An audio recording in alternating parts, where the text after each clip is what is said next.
Either you've just clicked on a video that you're about to deeply enjoy, or you're here for your weekly fix of the true crime iceberg. So buckle your fuckles, get comfortable, and accept that literal psychopaths will be able to pull more pussy than you in their lifetime because crazy people want to fuck serial killers for whatever reason. Let's get into this. Also, there's about 11 hours worth of just true crime content. All of this part up there in the up there part. So, if you want more, there's so fucking much. Enjoy. The Belize Ripper. Another knockoff Jack the Ripper, because, hey, if you come up with a naming convention once, you can surely use it hundreds of times later. No need for anything new. It's like Volkswagen and their engines. You know, they've used the BR6 for how many decades now? Anyway, the Belize Ripper is an unidentified Belizean serial killer. Wow, I would have never fucking guessed they were from Belize. Responsible for the abduction, rape, and murder of 5 girls in Belize City between 1998 and 2000. Despite extensive investigation aided by the FBI and Scotland Yard, nobody was ever convicted of the murders, all of which remain unsolved, which is why I'm talking about them. This series is about unsolved crimes. Now, the murders themselves began on September 8, 1998, when 13-year-old Shirley Nicholas, a 5th grade student at Wesley Upper School in southern Belize City, went missing while walking towards her school. The girl's whereabouts remained unclear until October 9th, when her body was found in a pool of water near the George Price Highway. Jesus fuck, that's dark. She had been stabbed more than 40 times in the head and chest, with one of her arms nearly cut off. Here's also some other not safe for life things that can definitely be read on this page. But ominously, Nicholas herself was found to be wearing the clothes of another girl who had gone missing just 2 days prior, that girl being 9-year-old Jay Blades, whose skull and a few bones were recovered 6 months later. Jesus. On March 23, 1999, another young girl, 12-year-old Jackie Fern Malik, vanished during recess while playing on her school's playground. 2 days later, her body was found face down in a puddle. This guy's got a weird thing for water. On June 26, 1999, 8-year-old Erica Wills disappeared, but it went unnoticed for 3 days. Somehow. That just seems like bad parenting. On February 15, 2000, 14-year-old Noemi Hernandez went missing while running an errand on Mosul Street. And 9 days later, guess who was found? Yeah. During the height of the Ripper murders, 3 other girls were killed in similar circumstances, but were ultimately proven to be unrelated to the case, these girls being Samantha Gordon, 15, Karen Cruz, 10, Rebecca Becky Gilharry, 13. Now, the investigation itself starts with the killings that caused panic in a tiny nation. Shocking. A national curfew was imposed and guards were posted at school. In the months following the last murder, several incidents were reported of a man driving a red car and wearing a stocking mask who unsuccessfully attempted to attack and kidnap young girls in Belize City, but the asylum was never located. In 2000, pathologist Dr. Mario Estraban, Jesus Christ, I cannot pronounce words, announced a harrowing revelation. Prior to being brutally murdered, all of the girls were plied with alcohol and drugs as well as being tortured. The Ripper had used the same instrument in all 5 cases, and judging by the precision of the cuts made on the bodies, it's assumed that he either had medical background or at the very least access to surgical utilities. Authorities also believe there's a possibility that there might be more than one person involved, because what's killing if you don't have someone to do it with? At present, no new leads have been reported, and the Belize Ripper murders are considered to be the country's greatest cold case. This is the first time in like 3 years I've heard of Belize. I kind of forgot it was a country, so. Actually, Belize is a city. Where is it? No, it's a country. This just in, I need to relearn geography. Now, there were 2 suspects, the first being Michael Williams. The only person to be charged in any of the killings was a Belize City auto mechanic by the name of Michael Williams, who was a neighbor of the victim, Jackie Malik. At the time of her murder, the then 40-year-old Williams was seen offering a ride to Jackie and her sister Adelma, but both declined. After she disappeared, police questioned Michael and released him, but after her body was found, he was arrested and charged with the killing. While in jail, Williams was also accused of raping a 13-year-old girl prior. in the last decade. Authorities' hopes about his guilt were dashed when not long after, someone else disappeared while he was still in custody. This, coupled with alibis provided by his clients and a cop, were, more than enough. And paired with insufficient evidence, there was no way to get this guy for the crime. Now, the second suspect is Lonnie David Franklin Jr. That's a mouthful, Jesus. It was suggested that Lonnie David Franklin Jr., an American serial killer connected to the murders of at least 10 sex workers in LA over several decades, could be a possible suspect. Known as the Grim Reaper for an apparent 14-year break between his known murders, lasting between 88 and 02, it's claimed that Franklin had connections to the country via his marriage to Sylvia Castillo, who was from Belize. Aside from this, a coincidental break matched the murder spree. One of the victim's aunts allegedly saw him in Belize City at the time, and the fact that his van used in one of his proven killings was later found in Belize serves as a potential circumstantial evidence of his involvement, but he was never charged with the killings and died in San Quentin State Prison in 2020. Rest in piss, bozo. The Danolovsky Maniac. As you can tell by this extraordinarily large Wikipedia article, we've really got a large case in front of us. The Danolovsky Maniac, also known as the Maniac with Dull Eyes, is an unidentified Russian serial killer. Well, then that leaves like 50% of Russia's population to weed through. Should be pretty easy. It's suspected that he committed at least 7 murders between 04 and 07 in the city of Sharapovets in the Vologda Oblast. Jesus Christ. I am white as shit. 3 of the murders were committed on an abandoned construction site in Danolovsky Street, from which the killer earned his name. In 2008, the criminal case totaled 18 volumes and about 200 people were interviewed. The Sharapovets mayor's office announced a reward for anybody who helped catch a maniac, 500,000 rubles of reward. But, guess what? Nobody had anything. There's a chronology of all the victims going missing, but it's pretty clear-cut. This guy killed a shit ton of people, disappeared without a trace, and got away with it. But on the walls near the sites of the murders, there were porn drawings found, so I guess this guy was a spectacular weirdo on top of also being a serial killer. So he's got that going for him when he gets judged and sent to hell, if there is a God. The I80 Rapist. Normally I open up these short Wikipedia article entries with a joke about haha long, but this is like 30 seconds worth of words. Legitimately. This joke is probably longer than the entirety of this article's contents. Anyways, the I80 Rapist is a rapist who operates out of Sacramento, California, specifically on the Interstate 80. While many have been convinced that other sexual assaults took place by the same man, only 3 have been successfully linked by DNA, once on September 9th, 2013, once on December 10th, 2013, and once on January 8th, 2014. There have been 2 suspects eliminated, but there's nothing on victims, nothing on the kind of people that this rapist goes after, besides presumably maybe women? I don't know. So, yeah, I'm gonna bet that this is a case of media blackout by the police to try and keep the media from fucking up the true crime case, because that does happen often in criminal cases where the police will have a trump card of sorts and then the media will be like, this is the trump card, this is what this guy does, and then suddenly the police don't have that trump card anymore.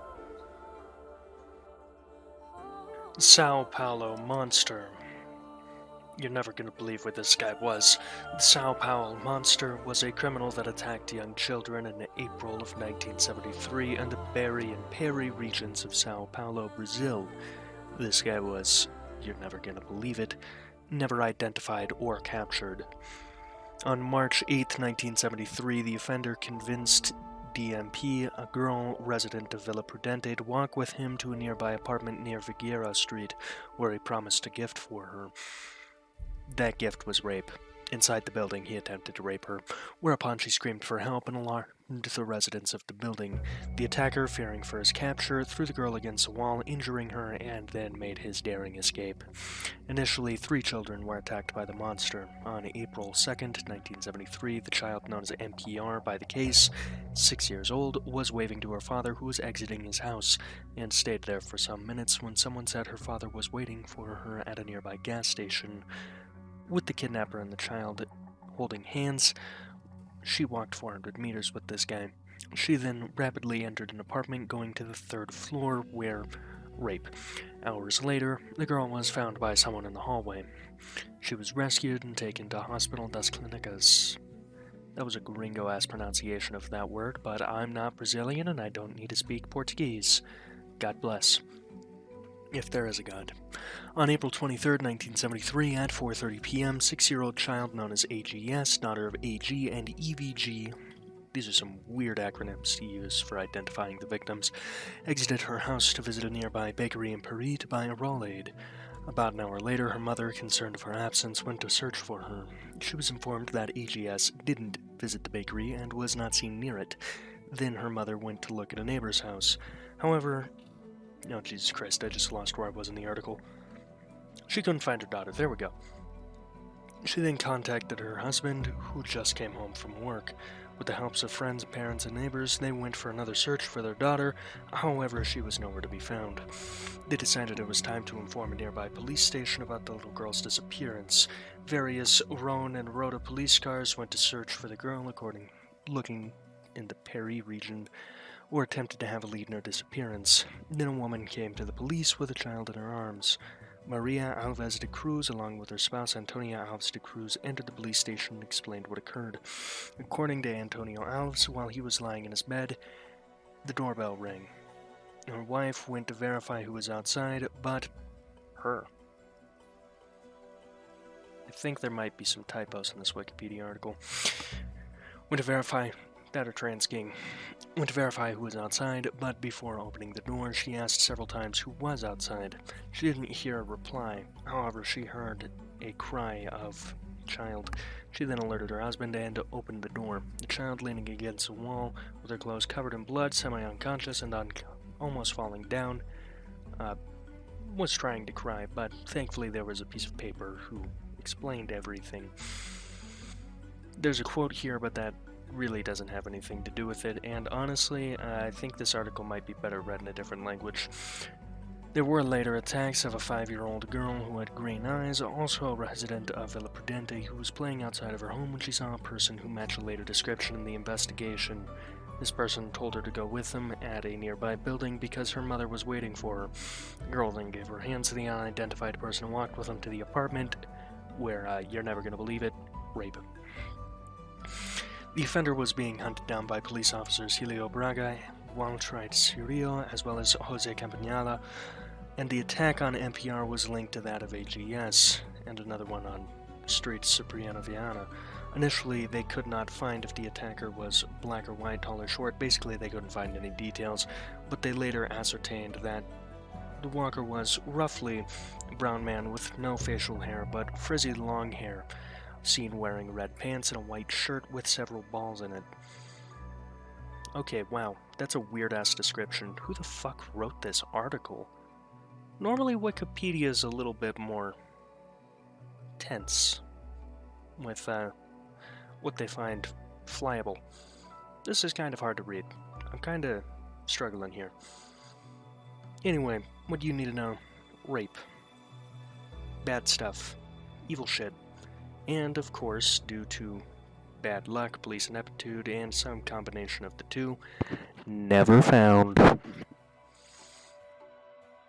Uniphantom. With a name like that, I almost let myself have a little bit of hope and believed that this was just a ghost who rides unicycles and was there for some humor on this fucked up iceberg. Nope. The University Phantom of Bochum, shortened to the Uniphantom, is a German serial sex offender who is said to have committed up to 21 assaults, first in Inept-Ruhr-Kreis and later moving to Bochum. The first act was committed in 1994 at Sprachwet, with the last rape assigned to him occurring in December of 2002. Man, why's there gotta be so many serial rapists here? Killers is one thing, but rape is another. Jesus Christ. Phantom's first victim was a 12-year-old student. Wow. I find myself wanting to read this less and less. Now, of course, she was attacked on her way home from school in a wooded area. This was, of course, January 7th, 1994 at 1:10 p.m. roughly. In September of 1994, the perpetrator struck for the second time in Sprockovett, catching a 44-year-old woman. He then continued with the assaults around the area until June 1996, when he attacked in Bochum for the first time. From then on, he preyed mostly on young women in the vicinity of the Ruhr University Bochum, continuing until 2002. In 2003, another victim of the rapist came forward, with her assault occurring in August of 2001. All of the rapes were determined to have been committed by the same perpetrator after DNA analysis of semen traces. Yes.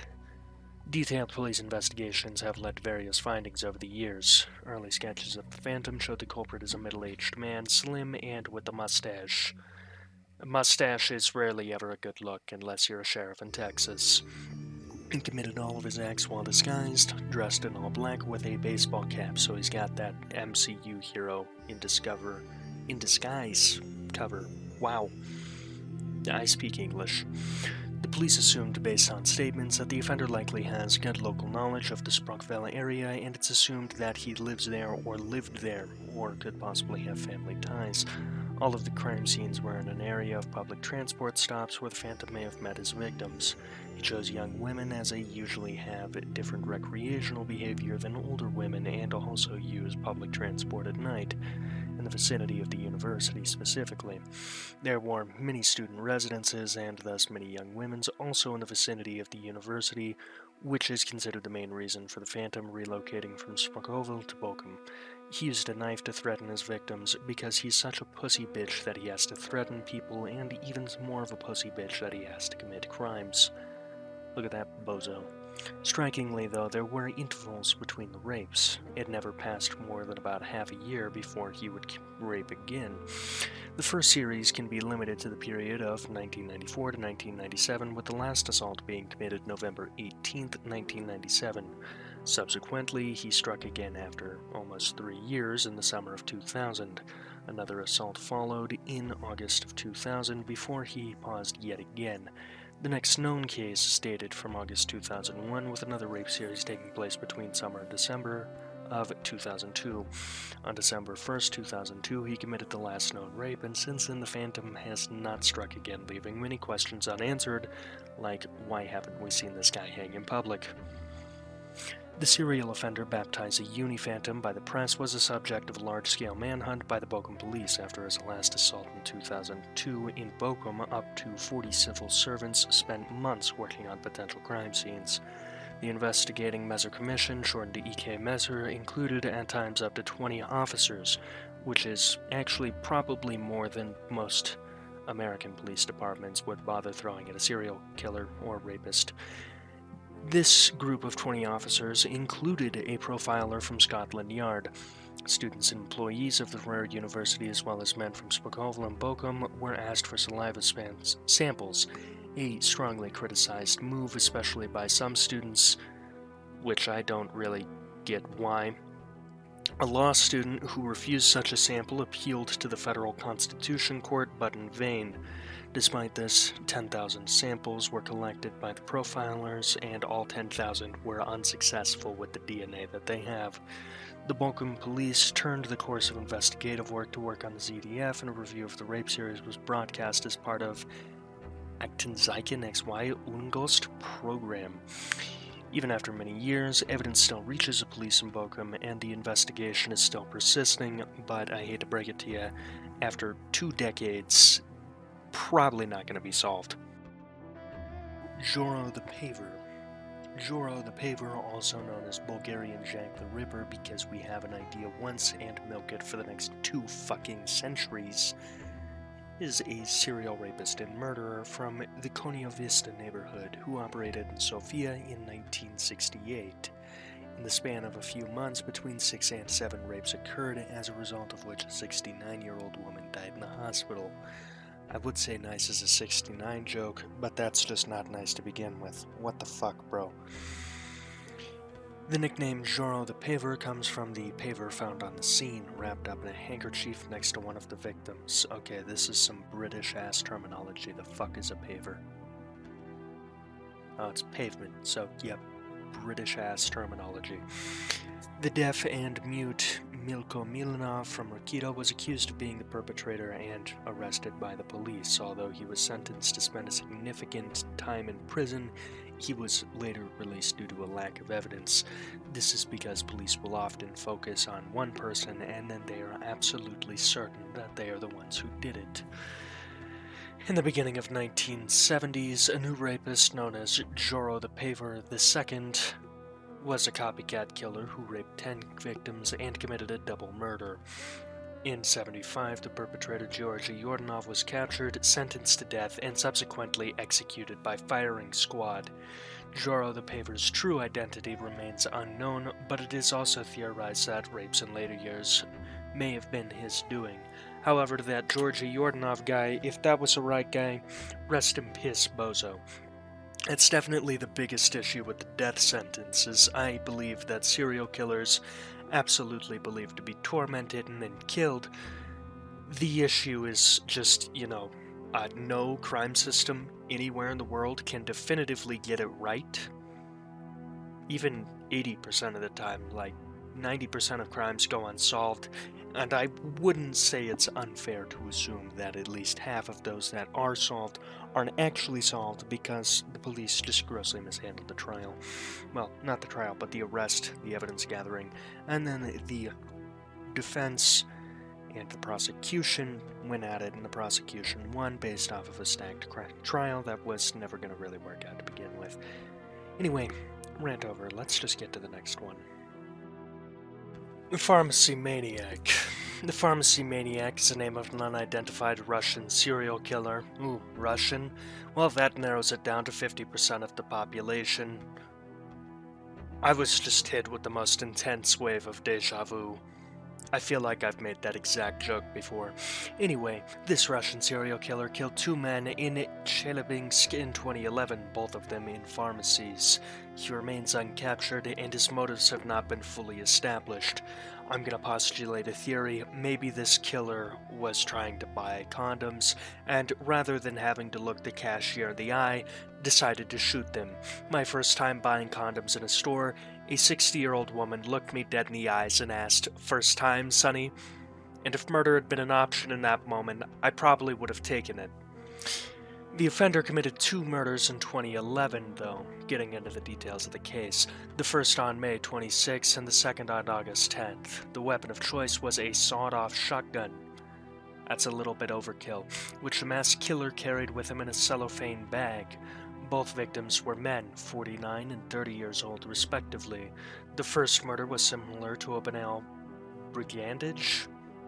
The murder took robbery. The murder took money and valuables from the women in the pharmacy. After the second murder, the theory of a serial killer emerged. Normally the limit's at 3, but alright, go Russia. Since both victims were shot with the same weapon. The offender committed attacks only on shops belonging to the Classic brand.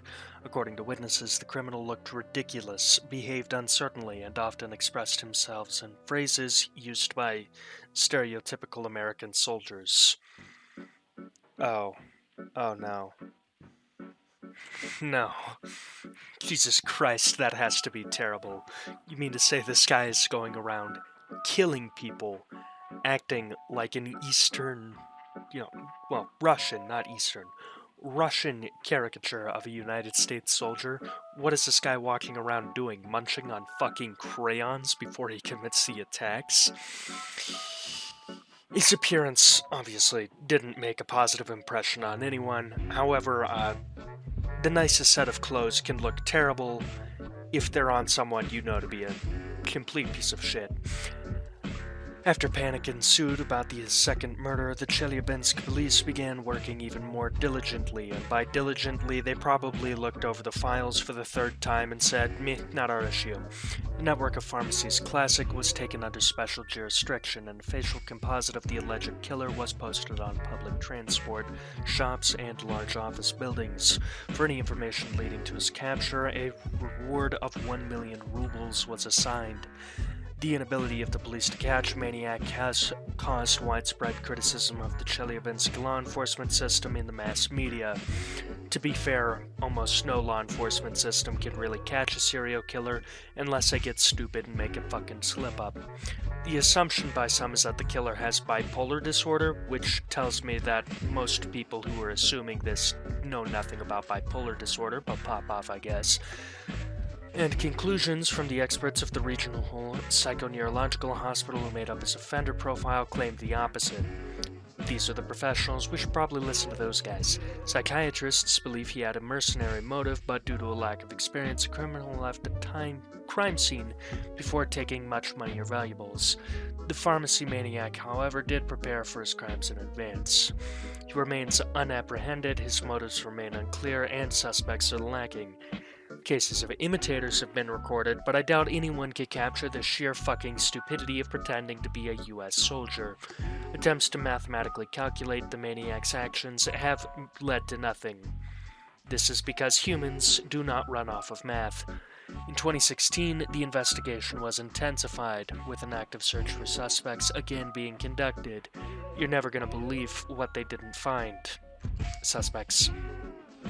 In the first season of the television series Karpov, the 29th episode titled Others is based on the Pharmacy Maniac, which is a neat little pop culture reference that I know nothing about, because I'm not very experienced in Russian film unless it's that one super obscure, poorly dubbed in English Russian TV show that I watched because it had a really cool zombie apocalypse premise. Finishing off strong, we have the Arlanano family Massacre.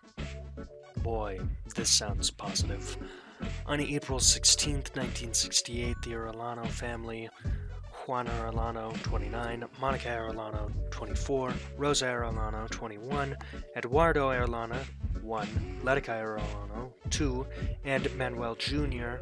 Arlanano, 5, were traveling from Mexico to San Angelo, Texas to meet with family members. Their car broke down with a flat tire, and sometime after that, 5 members of the family were murdered in rural Edwards County, south of Sonora, Texas. Their bodies were located near Highway US 277. The victims had been shot, stabbed, beaten, and Rosa had been sexually assaulted. Letica died in a hospital 2 days later. The sole survivor of the incident was Manuel Arellano Jr. Over the years, multiple leads have been followed without success. This case remains one of the most heinous, unsolved mass murders in Texas. As of this time, no pictures of the family are available, and the victims were traveling in a white over blue 1958 Buick, as seen in the photograph up above. You can really see the blue in that photograph. This is from, of course, the Texas state website itself. I'm surprised that Texas is, as a state, even has a website. With their state government policies, I really thought that everyone in that state, spare like my editor and maybe 20 other people, didn't even know what the internet was. But, guess Texas has a state website. Fun fact about Texas, it's a shit state, and it's not even the biggest in America. Alaska's 3 times its size, and unlike Texas, Alaska manages to be number 1. Number 1 in STD rate, number 1 in drug addiction, and number 1 in domestic violence. I might be wrong about domestic violence. Either way, Texas sucks. Fuck Texas. And that does it. All fun stuff. Great stuff even. Really put the glizzy on this episode of the True Crime Iceberg. So I'm just going to go ahead and wrap it up and then immediately rapid fire record the next one, so that way on Friday I have something to upload. Now, if you made it this far, thank you for watching. If you're new here, consider subscribing. It's completely free, and you can always undo it if you hate my guts later. And until next time, have a good time. Memento Mori.